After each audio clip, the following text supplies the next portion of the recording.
अस्सलाम वालेकुम। अपने बच्चों की खातिर ये वीडियो बिना स्किप किए आखिरी तक ज़रूर देखिएगा।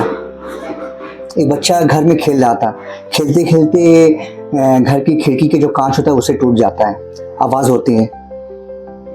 घर में इसके वालिद साहब आते हैं कि ये कांच किसने तोड़ा? तो घर के लोगों ने बताया कि आपके बेटे से टूट गया। तो वो बहुत गुस्से में आ जाता है। गुस्से में आने के बाद रूम से छड़ी लेके आता है, छड़ी से बहुत पीटता है अपने बेटे को। इस कदर पीटता है कि उसका जख्म आ जाता है, हाथ सिया पड़ जाता है। और बच्चा भी बेतहा डर से चिल्ला रहा था कि बाबा मुझे छोड़ दीजिए, बाबा मुझे माफ़ कर दीजिए, दोबारा ये मुझसे गलती नहीं होगी। मगर वो बाप गुस्से में इस कदर जुनून में आ जाता है कि वो बहुत मारता है। उसके बाद रात हो जाती है, वो अपने घर पर, वो अपने रूम पर बच्चा सो जाता है, डर से मायूस घबराया हुआ सो जाता है। सुबह जब बच्चा नहीं उठता है तो बच्चे की माँ उसे उठाने जाती है, तो देखती है कि उसका हाथ जो है वो पूरा सिया काला हो चुका है। वो चिल्लाती है, इतनी में उसका बाप आता है रूम से, उसको बच्चे को हॉस्पिटल ले जाया जाता है। उसके बाद डॉक्टर उसका ट्रीटमेंट करते हैं। तो ट्रीटमेंट करने के बाद डॉक्टर उसके बाप से बोलते हैं कि आपके बेटे पर का हाथ में ज़ख्म हो गया है और पॉइज़न हो गया है।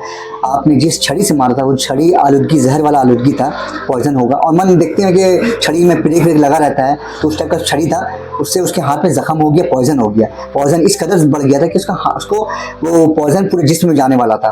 तो डॉक्टर ने मशवरा दिया कि इसका हाथ काटना होगा, अगर हाथ नहीं काटा जाए तो बच्चे के जिस्म में पूरा पॉइज़न हो जाएगा। तो बाप को आखिर में डिसीजन लेना पड़ता है और बोलता है कि ठीक है, आप काट दीजिए हाथ। उसके बाद उसका हाथ काट दिया जाता है, दोनों हाथ उसको काट दिया जाता है। कुछ दिन के बाद उसके होश आता है बच्चे को। जो बच्चा अपना हाथ बाजू नहीं देखता है तो वो बहुत घबरा जाता है। घबराने के बाद सामने बाप खड़ा रहता है, बाप को बोलता है कि बाबा मैं अब कोई गलती नहीं करूँगा, कोई बदमाशी नहीं करूँगा, बराए मेहरबानी आप मेरे हाथ, मेरे बाजू वापस कर दीजिए। इस बात को सुनकर उसका बाप आंख से आंसू भर आते हैं और बहुत रोता है। रोते रोते वो हॉस्पिटल से बाहर निकलता है और खिड़की रहता है हॉस्पिटल का, उससे वो कूद कर जान दे देता है। बाप वहीं डेथ कर जाता है।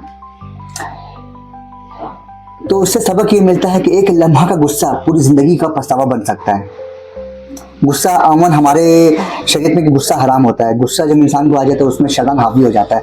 तो बच्चे से गलती अगर हो जाए तो बर्दाश्त करें, चीज़ दोबारा आ सकता है, बन सकता है, मगर हाथ, एक बचपन, एक जिंदगी वापस नहीं आ सकती। गुस्से में तो आदमी अपने बच्चे को बहुत मारता पीटता है, जुनून सवार हो जाता है, मगर आगे जाके उसको पछतावा होता है कि मैंने क्या कर दिया। तो अगर आपके बच्चे घर में हैं, अगर बदमाशी करते हैं तो उन्हें गुस्सा से मत मारिए। बच्चे बदमाशी नहीं करेंगे तो और कौन करेगा। अगर वीडियो अच्छी लगे तो लाइक एंड शेयर ज़रूर करें और कमेंट में अपनी राय ज़रूर दें। Thank you so much.